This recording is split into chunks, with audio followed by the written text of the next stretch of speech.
So this morning I am happy to introduce Alex Geary, who is delivering his 8th grade chapel. And Alex joined Montgomery School in 1st grade and has made his mark on the school ever since he got here. One thing that I really admire about Alex is that he has the confidence to be himself. And if you've seen him, I would love to have a photo of his closet and all the awesome different jackets that he has. But he has a real sort of zest for life and a joie de vivre, which I really admire. Clearly, he's musically talented. You saw him up here on stage this morning. He also plays the piano, has been involved in the musicals, and is a talented singer and part of our choir.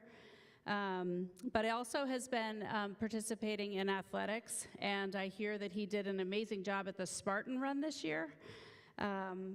But he just has made such an impact on the school in the time that he's been here. So I'd like to invite Alex to the stage to talk about storytelling.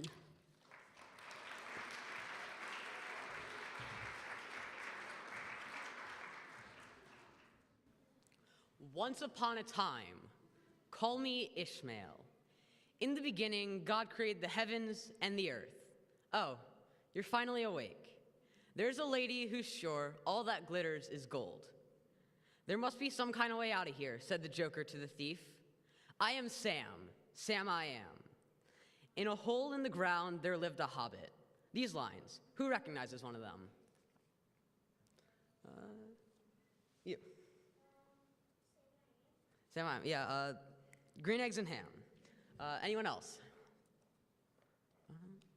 You right there? The Hobbit? Yep.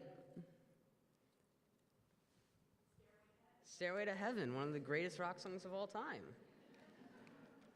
Now, these songs, books, or any other form of poetry or writing that I just said are the openings to an epic saga about saving the world, or perhaps a fable from your younger years, or the beginning of a poetic tale, or a complex, intriguing story, leaving you with a thirst for more when you finish. Hello, students, parents, faculty, and teachers, or anyone who wasn't included in that brief introduction. My name is Alex Geary, and I'll be talking to you about storytelling. My love for stories is deeply rooted in some of the things that I love to do the most, whether it be music, video games, theater, or even Dungeons and Dragons. I find that a compelling story is the secret to anything. A story doesn't have to be complex, full of plot twists and backstory and punctuated by betrayal, although those things are always fun. It could just be a 2-sentence anecdote you wrote in 1st grade about your summer that felt like an essay and a half. Although in its most literal form, a story is just a series of lines, dots, crosses, and intricate curves placed at the points where they would make the most sense for a reader to interpret as language. Other than spoken words and storybooks, however, I find that one of the earliest ways that we are introduced to stories is through movies. And the beauty of movies is that you are able to tell a story through rapidly moving sequential images. Some of the best films that I love do so without words. I find that the best example of a silent movie that I've seen would have to be Up and WALL-E. The introduction to these movies are beautiful. And though I'm sure there are more, I find that these two are the most interesting and stir the most emotion. In Up, it tells the story of Carl Fredricksen as a child, idolizing his hero, Charles Muntz, and meeting the girl who one day will be his wife. They do everything together, and the introduction provides background to the entire story which follows. And as much as I would love to continue telling this story, I'm afraid that I have to stop here because, number one, spoilers, and number two, I don't really want to cry or make anyone else cry at this chapel. This introduction to a movie is filled with emotions, and emotions that words simply could not convey, and it's best that they did not do so. You see the pain on the main character's face, and you accompany him through his journey and see all of his feelings, those feelings becoming our feelings. Where words are simply not able to tread in this, images and sound make more impact than anything. Switching gears over to WALL-E, the opening sequence portrays a dystopian future where there's no sign of human life whatsoever, only robots who clean up the mess we humans have made. And WALL-E, seemingly the only robot left, cleans the planet happily, while finding little trinkets along the way. Eventually, he finds a small plant, what is believed to be the last of any kind of life on Earth. At this time, you also learn about the monotony of his life and that he yearns for something more. Without warning, another, newer robot lands on Earth. Wally, being the sweetheart he is, tries to befriend the new robot, but she's all business. Her mission, and her only mission, is to find evidence of life on Earth. The plot unfolds and is thus set in motion where she finds the plant being the life on Earth, awaiting the arrival of a ship to bring her back to the mothership being the Axiom. When the ship arrives, Wally tries to climb on board and does so mildly successfully, and eventually joins her on the Axiom. All of this, which I have just told, is described and conveyed purely with a lack of words or barely any written words. Now, another storytelling medium that I'm sure many of the students are very familiar with would have to be video games. Video games use an amazing way to tell stories with intricate quest lines and stories that involve the most devious characters. The game The Elder Scrolls V Skyrim tells a story with the most intricate quest lines and devious characters. But also, it has a quest line purely about politics. It takes place at the time of political unrest between the two powers of Skyrim, the Stormcloaks and the Imperials. Now, Skyrim isn't all about politics. It's also about being the hero and saving Skyrim from the resurrection of dragons, which plagued the land so many years ago. However, it's not the actual politics that interest me. In fact, they're quite boring. It's the inclusion of something so real that makes the world of Tamriel feel more like our own. Mundane things that your average person has to do every day would not be a fun game whatsoever. It isn't a fun game. But the usage of boring everyday tasks to make us see that a fantasy land is more like our world than we know tells us that people in fantasy lands have to deal with the hardships that we do every day. And it brings the world of fantasy ever closer to reality. And moving on from that, music. When you hear that word, storytelling might not be the first thing that comes to your mind, but for me, it is. Now, when you think of storytelling and music, you may think of musical theater or an artist like Bob Dylan or Bruce Springsteen or maybe even Simon and Garfunkel. And if you thought that, then we're on the same page, or should I say measure. The song All Along the Watchtower by Bob Dylan has many qualities of an amazing song. You can infer a lot about the song and the story that it tells just by listening to it and not digging any deeper. But there's also an air of mystery that surrounds it. That air of mystery being that when the verses are flipped or arranged in any order, it makes just as much sense as it does if it were arranged linearly.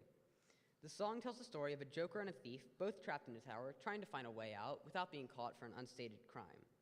It tells a story that isn't really a story until you listen to the lyrics and appreciate the narrative art that it is. Oh boy, here we are at my final and favorite topic, the magic of Dungeons and Dragons. Oh, Dungeons and Dragons, with your elaborate stories, with plot lines that often make no sense, and a cult following that makes these tales even more complicated stories than they are on their own. Your plot twists that most people love, despite the fact that they knew that he was the villain all along because they found a secret lair and thus a secret plan. With tales that you can never create, and I mean never, be recreated in another game. Now, when people think of Dungeons and Dragons, they normally think of a bunch of nerds sitting around a table looking at overly complicated sheets of paper and rolling dice. However, this may be largely true. However, you don't have to be a nerd to look at overly complicated sheets of paper and roll dice. The magic of D&D is that it has goofs and gaffes for everyone, like avoiding the entire questline to burn down a city with magical fire, by accident, of course. I love this game. My love of these fictional sagas has slowly caused a deterioration of my social life, causing me to stay in my room for hours on end, making a character in a game I will never get to play because I'm the only one with a basic understanding of how to run it. You know, I even wrote a poem to demonstrate my love for Dungeons and Dragons, which I admit was mildly inspired by the sonnet by Elizabeth Barrett Browning, but I'll read it anyway. How do I love thee? Let me count the ways. I love thee to the depth and breadth and height my soul can reach when feeling out of sight. For ends of being and ideal grace, I love thee to the level of every day and night. We play thee by sun and candlelight. I love thee freely as beholders know no bounds. I love thee purely as a gift from Lyra. I love thee with passion put to use in my old griefs and with childhood faith. I love thee with a love deeper than a bag of holding. With my lost saints, I love thee with the breath, smiles, and tears of all my life. And if the Tarrasque may choose, I shall love thee better after dice. Now, I see Dungeons & Dragons as the ultimate storytelling opportunity, where everyone contributes to a creation of a world in which friends, foes, and fiends clash, and where the only thing limiting you is your imagination. D&D is a group project, a collective effort in which all the participants are authors in an endlessly unfolding adventure story. No one person does all the work in shaping the characters' adventures. Storytelling is everywhere. It is in the music, painting, photography, literature, and poetry that we read. It is in the walls of prehistoric caves and in the story your mother tells you before you fall asleep. It happens through every medium human beings have created. Telling stories is what preserves our culture. Your grandfather told your mother, and you will tell your son, who will tell his daughter. It is how we connect. It is what makes us uniquely human. So I encourage you, get out there. Tell a story, however you would like to do so, no matter how absurd or outlandish it is.